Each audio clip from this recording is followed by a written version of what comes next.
Hey, sixth graders, a short explanation video here about the economics of China. Just a few topics today for that. First off, we learned about this before, but remember the Silk Road, that major trade network that spanned from China to Europe. Remember, it started in China and it's called the Silk Road because a lot of what was sent to Europe was silk. Remember, for a very long time, China was the only place that knew how to make silk, hence why it was such a valuable trade commodity that the Europeans wanted. So China was a major part of the Silk Road, of course. And then going on, of course, China remained a major trading power because the many countries of the world, especially in Europe, wanted goods that were made in China. Or eventually, as the Europeans started to expand outward, they came to China. And the Europeans did not take over China in the sense that they took over and colonized many other parts of the world. Instead, they took them over through trade. And one thing that they did is, especially the British bought up various opium poppy fields. And if you don't know what opium is, everybody, it's an addictive drug. And the political cartoon, something that the British did to make a ton of money that was incredibly wrong, was they pretty much got the Chinese addicted to opium. The Chinese grew the opium themselves. It was run by British businesses, and then the British would refine these poppies into opium and sell it back to the Chinese. So you can see why it was this vicious cycle. And eventually, the Chinese became fed up with this system, rose up in what were called the Opium Wars, and they suffered pretty crushing defeats in those wars. And this is one reason that the last Chinese dynasty ended up being overthrown, is because they were so weakened through the Opium Wars.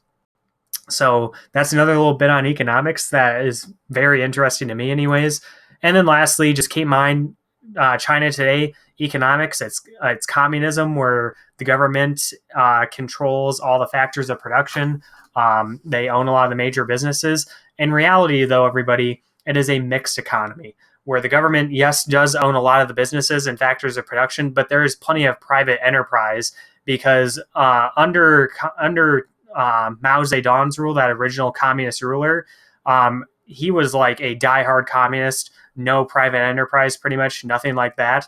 But the Chinese Communist Party recognized if we want our economy to boom and if we want the support of the people, we need to open up to private business. And of course, everybody, picture here a McDonald's in China. There's plenty of private business, private corporations and whatnot in China. It's a huge reason why their economy has boomed as much as it has.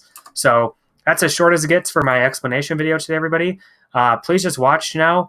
You've probably heard before, but about forced labor in China. And then there's some discussion questions I could answer. Oh, and I almost forgot. Or no, that's going to be the social system. I'm getting ahead of myself. So anyways, everybody, or wait, no, I'm sorry. I'm all mixed up, everybody. I made this a few days ago, so I'm forgetting what it was all I was going to have. I forgot I was having a social system bit. So anyways, sorry. The social system, just really quick here. Under the Chinese emperor, you had the imperial family, you had nobles, peasants, artisans, merchants, slaves. It was very much like the feudal system of Europe. And then the other topic for today, everybody, is today China is ruled by the Communist Party, but there are plenty of places where there's probably slave labor. This is a note found in a purse that a woman bought, an SOS note. And if you read Chinese, everybody, what this is basically saying is I'm being forced to work, forced labor, basically slavery. So the video you're going to watch today is about that. And then there's some discussion questions I'd like you to answer that goes with that. So have a great day, guys. See you later.